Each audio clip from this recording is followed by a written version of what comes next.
Hey guys, this is going to be my first work in progress video for the HGUC Hy-Gogg.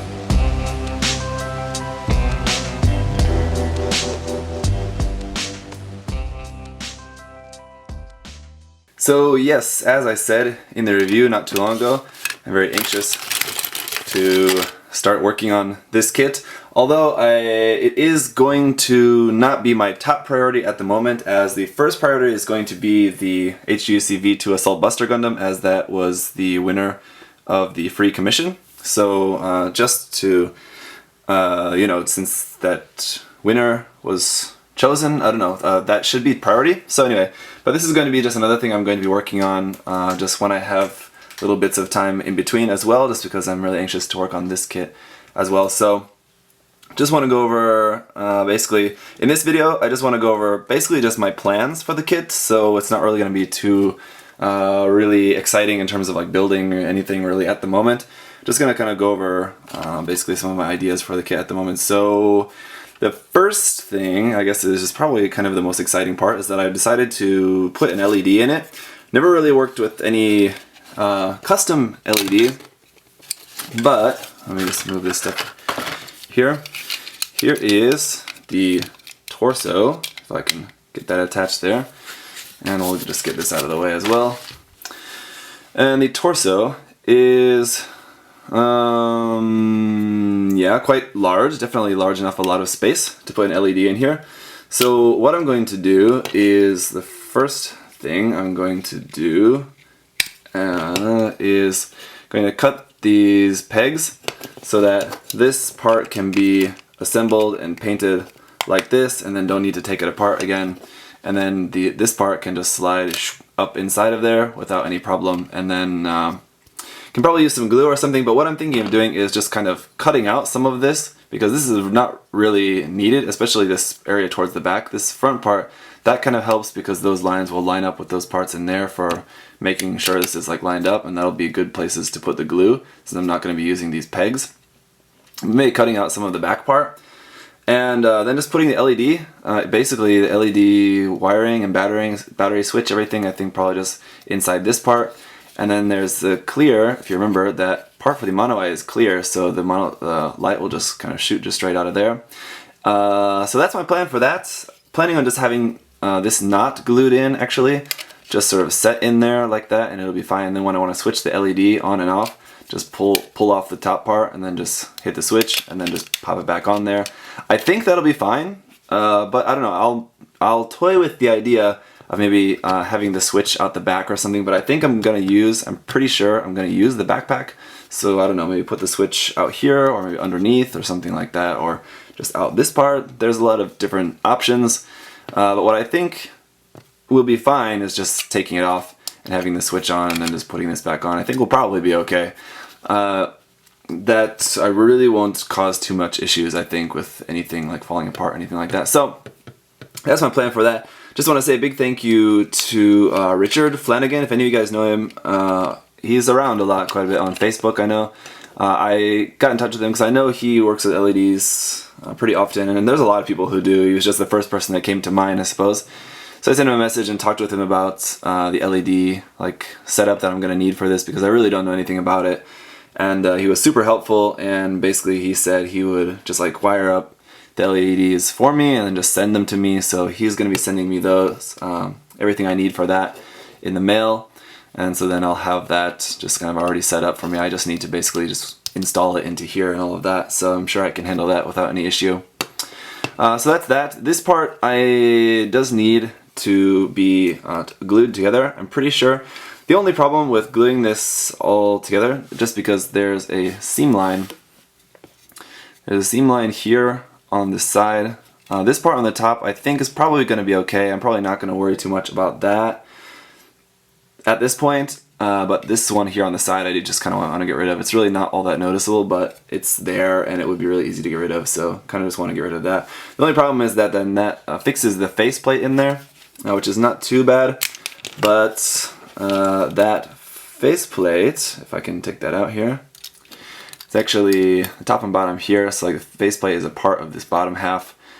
Of course, painting this all is going to be much easier without this attached, but once this is put together, it's going to make it a little bit more difficult to paint that, but I think I can probably manage. It should be okay.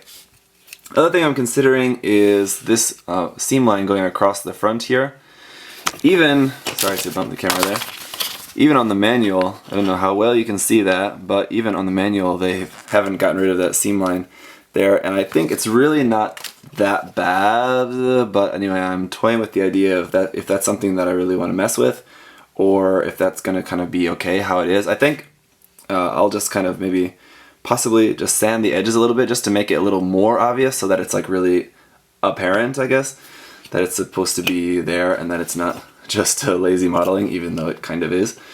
So that's kind of my plan basically for the torso. Just to talk a little bit about my general idea for this, as I said in the review, I basically kind of want to go for a sort of Ma.K, Machine and Krieger kind of feel for this kit. So some of the modifications and especially the painting is going to be very inspired by that. So let's just go here to the legs. Here's another thing that I'm going to be working on. Not really going to be too much to modify here on the legs for the most part. You get rid of this seam line here on the front.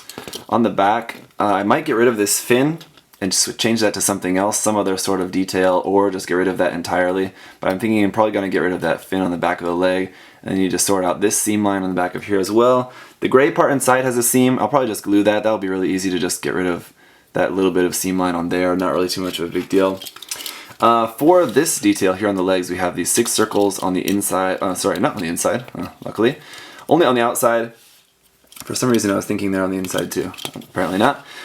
What I think I'm going to do for those is drill those out and drill out those holes, and then use my C-mesh here, some wire mesh that I bought not too long ago, and put that in behind there, so then that'll have this wire mesh inside the holes there. So that's what I think I'm going to do for that. Otherwise, like I said, the legs, not really too much else that needs to be done here. The seam on this part of the waist just needs to be basically taken care of here on that edge, and then here underneath a little bit of seam there. Just going to work on that a little bit. Nothing really too major. Also toying with the idea of changing this detail on the top here, these like 2 rounded parts. Thinking about just filing those down, making this flat, and then putting some sort of other detail on there on the top, or just leaving it without detail or something. Anyway, I'm not really a big fan of that detail, so I'm probably going to get rid of that and do something else instead. As for the arms, really not a whole lot planned. These holes, I think I'm probably going to fill those in and then just make this perfectly flat. Probably just going to get rid of those altogether. So just put some putty in there, sand that flat, and then of course just need to get rid of this seam line on here. I'm considering getting rid of these line molded details here as well. I'm not sure, this kit has quite a lot of them. Like here on the head, there's some underneath the torso, there's a bunch. On the legs, there's not, but anyway, thinking about on the arms, there's more there too. So just some of those, that it's a kind of interesting detail, but I don't know, some of those I might get rid of. I don't know, we'll see. To see when it comes to removing the seam lines, number one, they're kind of harder to sand around is just one thing, of course, but the big thing is that it's not really a very interesting detail, and I think it would kind of match with the Machine and Krieger feel to just have like a lot of Ma.K, like the armor parts are very plain. Like the armor parts especially don't have a lot of detail. The detail lies in like between the armor and in like some like special kind of parts. Anyway, the like big main armor plates usually don't have a lot of detail on them. So that's my plan for this. And then of course we just have the vents there, which are just kind of there. So this hand part, I like this this panel line here, which is just natural with this part, so I don't need to get rid of that. The problem is that extends onto this part here. I don't like it here. I like it here on the top of the hand, but don't like it here at the thumb. So I don't know, might just live with that and just keep it like this, and then just basically getting rid of the seam going on the top and bottom of the main forearm part. Again, these 1, 2, 3, 4, 5 blue armor parts don't have any seam line on those. The gray parts inside do, so we'll just get rid of those. It's just a really simple seam, just gluing that. Probably won't even need any putty, just some glue and some sanding on those parts should be enough. And then for the backpack, as I said, I do kind of want to use the backpack. It's a little bit wimpy, I think, as it is. The other thing is I want to use these parts. I don't want to use them on the hands. One thing that I considered, and let me just put the arm here on the torso just for demonstration's sake. One thing that I considered is putting these up inside the shoulders like that, and then just like mounting these up inside there. It's kind of cool, but maybe not. What do you guys think? Let me know what you think down below. Maybe here, just a second. Here we go, just for demonstration's sake, I've got those stuck up there just with some putty, not with some putty, with some tack, just for the demonstration. What do you guys think with those containers up inside the shoulders? It's not bad. I think they don't look too bad. It's kind of interesting, you know, in terms of like the realistic. If you want to get like realistic about it, not sure what kind of purpose those would serve. Fuel tanks or something, doesn't really seem too all that useful in their shoulders or something, but I don't know. Or maybe in the hands we've got some flamethrowers here, and those are fuel for the flamethrowers up inside the shoulders. Just some ideas about that. It's something that I'm toying with. Let me know what you guys think down below.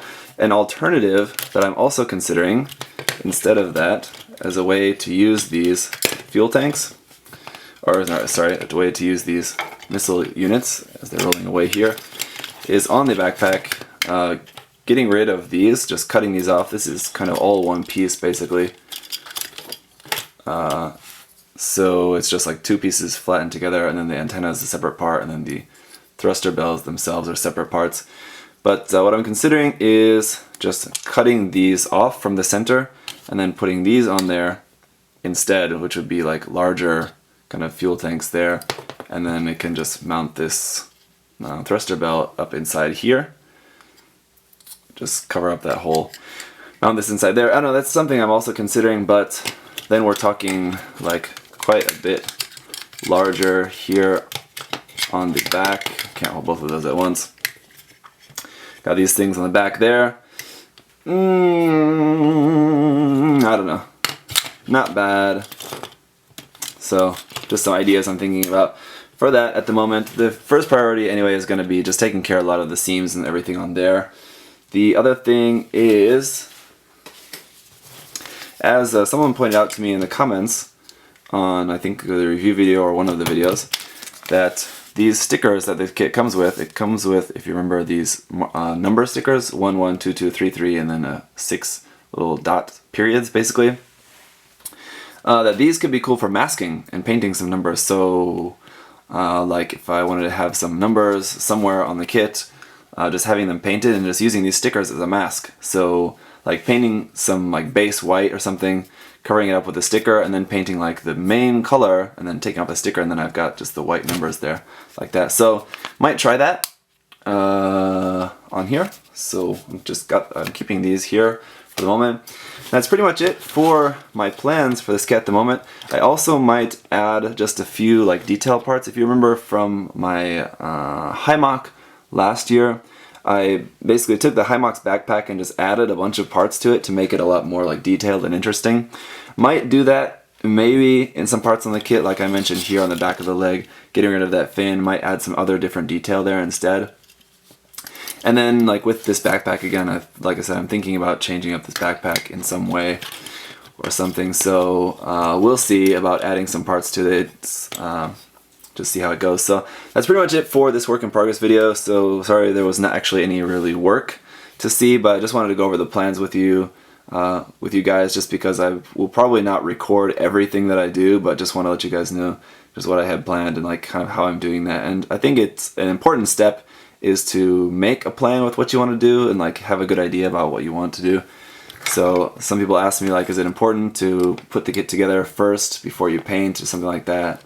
And this is why it's important to assemble the kit first, then you can really have an understanding of everything that needs to be done or everything that you might want to do to it. So that's my plans for the moment. Let me know what you guys think down in the comments below. Looking forward to hearing some good ideas from you guys, I'm sure. So again, this is not going to be a priority, so I'm not going to be working on it a whole lot right away, but you will see some more of this kit over the next probably month or two as it comes along. So thanks for watching, guys.